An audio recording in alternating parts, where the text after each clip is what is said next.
Hi, good evening. This is Rahul. So, ఈరోజు నేను చాలా ఇంపార్టెంట్ టాపిక్ చెప్తాను. జాగ్రత్తగా వినండి. Hare Krishna Hare Krishna Krishna Krishna Hare Hare Hare Rama Rama Rama Hare Hare. So, the most powerful chanting అనమాట ఇది. సో, మీరు కూడా ఎవరైనా ఈ చాంటింగ్ రోజుకి 21 సార్లు చేస్తే మీకు కూడా మంచి ఫలితాలు వస్తాయి.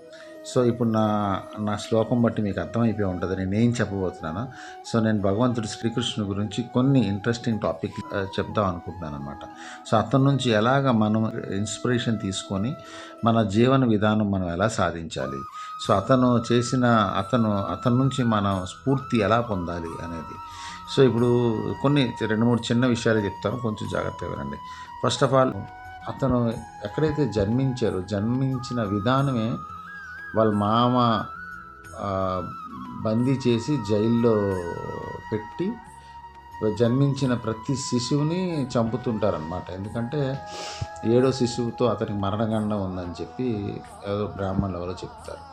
సో, అతని పుట్టిక అనేది ఫస్ట్ ఆఫ్ ఆల్ చాలా జైల్లోని చాలా బాధాకరంగా, చాలా కష్టతరంగా, అంటే ఒక వ్యక్తి పుట్టుకతోనే కష్టాలు అనుభవించారు.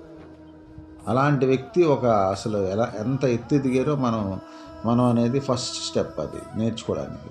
సో, అక్కడ అయిపోయిన తర్వాత నెక్స్ట్ స్వయాన బావ శిశుపాలుడు మళ్ళీ ఆయన చంపడం. అంటే ఫస్ట్ ఎనిమి కృష్ణుడికి ఎవరో బయట వాళ్ళు కాదు.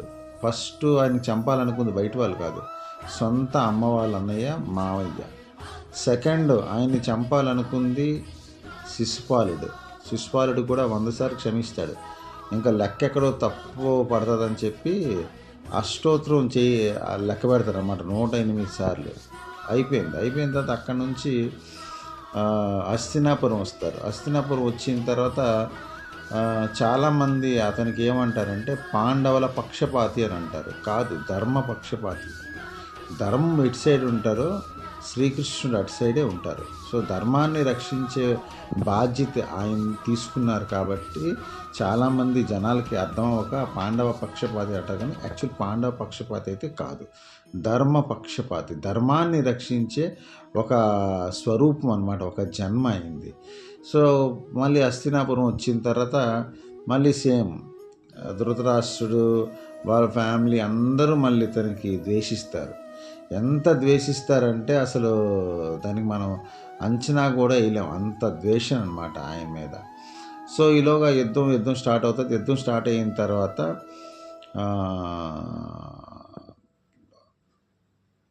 అర్జునుడికి రథసారథిగా వివరిస్తారు. మీకు తెలుసా, పూర్వం రథసారథులు అంటే ఎలా చెప్తారంటే డైరెక్షన్ వాళ్ళకి చెప్పడానికి సిగ్నలింగ్ సిస్టమ్ లేదు. లెఫ్ట్ రైటు లెఫ్ట్ అలాగేం లేదనమాట.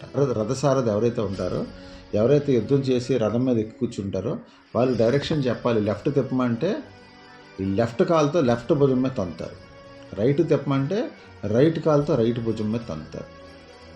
సో, అలాగా అసలు ఆ యుద్ధంలో శ్రీకృష్ణుడు భగవంతుడు, దైవస్వరూపం, బట్ ఒక ధర్మాన్ని రక్షించడానికి ఎన్ని దెబ్బలు తినుంటారో ఒక్కసారి ఆలోచించండి ఆ యుద్ధంలో మొత్తం. సో, ఇవన్నీ తన మిత్రుడైన అర్జునుడి గురించి, తను ధర్మాన్ని రక్షించాల్సిన ఒక బాధ్యత తన భుజాల మీద వేసుకొని ఒక కారక జన్ముడు కాబట్టి దాని గురించి. సో, ఎన్ని దెబ్బలు మొత్తం ఎంటైర్ ఆ యుద్ధంలో తినుంటారు ఒక్కసారి మీరు ఊహించండి. సో, అది అయిన తర్వాత యుద్ధం అయిపోయిన తర్వాత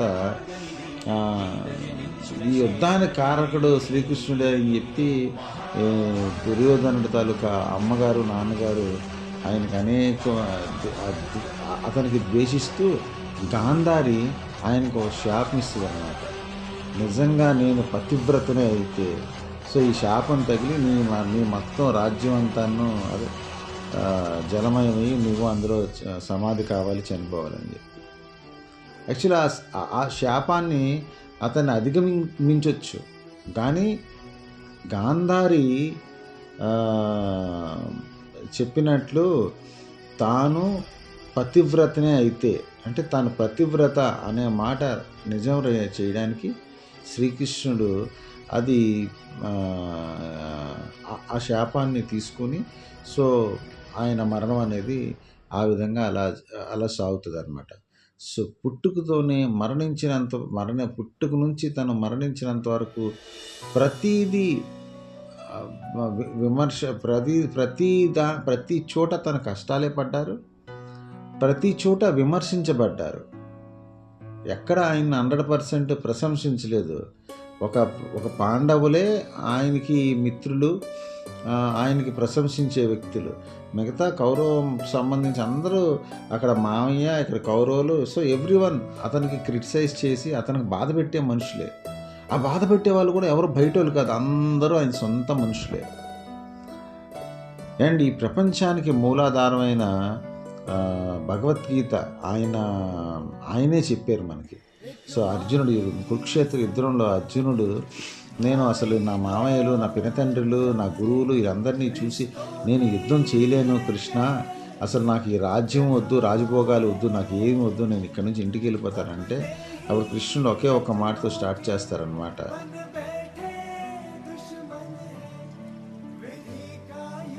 నువ్వు చంపకపోయినా వీళ్ళందరూ బ్రతకరు, ఒకరోజు వీళ్ళందరూ చనిపోవలసిందే.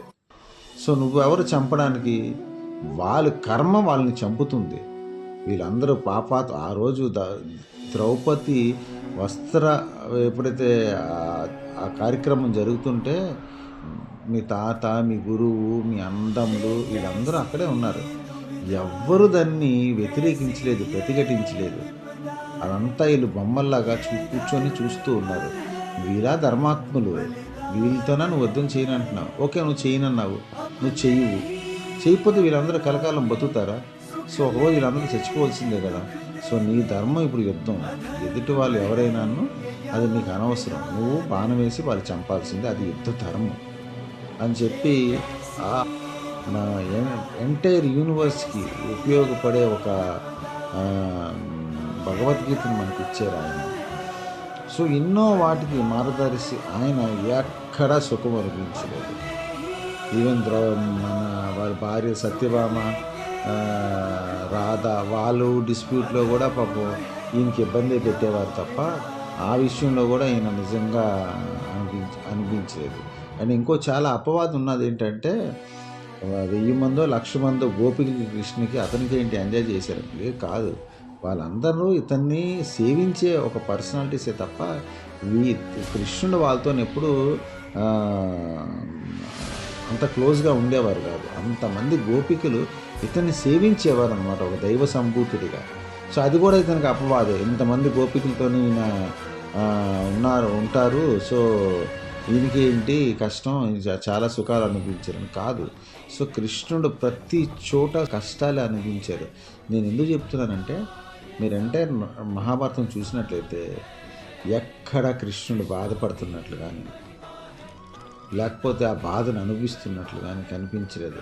ప్రతి చోట మనకు చిరునవ్వుతోనే కనిపించారు ఆయన. సో ఆ చిరునవ్వుతో కనిపించడానికి మనకి ఇన్స్పిరేషన్కి లింక్ ఏంటంటే, అలాగే మనకి ఎన్నో సమస్యలు వస్తుంటాయి. ఆ సమస్యల వల్ల మనం ఏంటంటే ప్రేరణ తీసుకొని మనకున్న సమస్యను కూడా అనుకూలంగా మార్చుకొని దాంట్లో ఒక వాల్యూ అనేది మనం నేర్చుకోవాలన్నమాట. ఈ సందర్భంగా మీకు చిన్న ఒక ఎగ్జాంపుల్ చెప్తాను. ఎలా అంటే, మన సమస్యను కూడా మనం ఎలా మంచిగా మార్చుకోవాలి, ఎలా మనకు అనువుగా మార్చుకోవాలి అంటే, నేను గురువు అని శ్రీకాకుళం వచ్చిన కొత్తలో ఒక మూవీ చూశాను, అభిషేక్ బచ్చన్. ధీరుభాయ్ అంబానీ క్యారెక్టర్ అనమాట అభిషేక్ బచ్చన్. కోర్టు బోన్లో ఆయనకి ఎక్కించి ఆయన కంపెనీకి మూసేస్తామా, అయిపోయింది, నీ మీద ప్రజలందరూ ఆరోపణ చేస్తున్నారు, నువ్వు అక్రమంగా వ్యాపారం చేస్తున్నావు అని చెప్పి, దానికి సంబంధించి నువ్వు ఏమైనా చెప్పాలి అని అంటే 5 నిమిషాలు టైం ఇస్తాను, చెప్పు అని అంట. అతను చూడండి, నేను ఏం చేశానో వ్యాపారం చేశాను, నా దేశాన్ని, ఆర్థిక పరిస్థితిని, నా ఇన్వెస్టర్ని మెరుగుపరచడం చేసాను తప్ప నేనేమీ తప్పులు చేయలేదు. సో మీరు దీన్ని చట్టవిరుద్ధ వ్యాపారం అంటారో, ఏం వ్యాపారం అంటారో అలా అతను ఎక్స్ప్లెనేషన్ ఇస్తూ, ఆ ఎక్స్ప్లెనేషన్ 3 నిమిషాల్లో కంప్లీట్ చేస్తారు.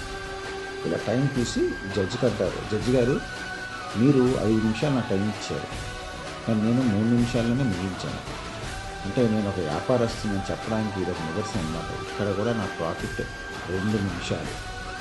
సో, అసలు ఆ డైలాగు గుర్తొస్తున్న ప్రతిసారి నాకు మైండ్ బ్లో అవుతుంటదనమాట. ప్రతి అవకాశాన్ని మనం, ప్రతి అవరోధాన్ని మనం ఎలాగ అవకాశంగా మార్చుకోవాలి అనేది ఆ సినిమా నుంచి ఆ డైలాగ్ అనేది ప్రతిసారి నాకు గుర్తు చేస్తుంటది. ఇన్ని తెలిసిన నేను గూడా ఎన్నో సార్లు చాలా మెంటల్‌గా డిస్టర్బ్ అవుతూ ఉంటాను. సో, అందుకే అలాంటి నాకు తెలిసిన నా మిత్రులు, నా అసోసియేట్స్ అవ్వకూడదని చెప్పి ఈ వీడియో ఒకటి నేను చేస్తాననమాట. సో, శ్రీకృష్ణుడిని సో, ఇన్ని కష్టాలు కృష్ణుడికున్న చిరునవ్వుతోని అందరు తాను ఎన్ని సమస్యల్లో ఉన్నా అందరి సమస్యల్ని తాను తీరుస్తూ ప్రతి వాళ్ళకి తన దగ్గరికి శరణం దేహి అన్న వెళ్ళిన ప్రతి వారికి కూడాను తను ఒక తనకు ప్రాబ్లం చెప్పుకుంటే తను ఒక సొల్యూషన్ చూపించాడు. సో ఇక్కడ నేను చెప్పే పాయింట్లు ఏంటంటే మళ్ళీ మన వెనక్కి వెళ్తే సో శ్రీకృష్ణుడు అంతటి వారు కూడా ఇవన్నీ అవమానాల్ని అవన్నీ భరిస్తూ ఎక్కడ చిరునవ్వు వదలకుండా మొత్తం అంటే తన దగ్గరికి వచ్చిన ప్రతి వాళ్ళని కూడాను కష్టాలు చెప్పుకుంటూ ఒక సొల్యూషన్ ఎలా అయితే ఇచ్చారో సో ఆ క్యారెక్టర్ నుంచి మనం నేర్చుకోవాల్సింది ఏంటంటే ఎలాంటి పరిస్థితుల్లో కూడా మన మొహం మీద చిరునవ్వు మనం వదలకూడదు, బాధని తీసుకోకూడదు. బాధ అయిన సిచ్యువేషన్ కూడా మనం ఒక అవకాశంగా మార్చుకొని మనం ఒక పాజిటివ్ ఎనర్జీగా మార్చుకొని మనం ముందుకెళ్ళాలి. సో నేను ఇలాంటి కొన్ని అనుభవిస్తున్నాను కాబట్టి ఇలాంటి వీడియో చేయడం వల్ల నాకు కొంచెం ఇన్స్పిరేషన్ రావాలనే అసలు నేను కూడా చేస్తాను అనమాట ఇలాంటి videos. Okay, thank you so much విన్నందుకు. ఒకవేళ నా మాట నా టాపిక్ మీకు నచ్చినట్లయితే please like and subscribe my channel. Okay, thank you so much.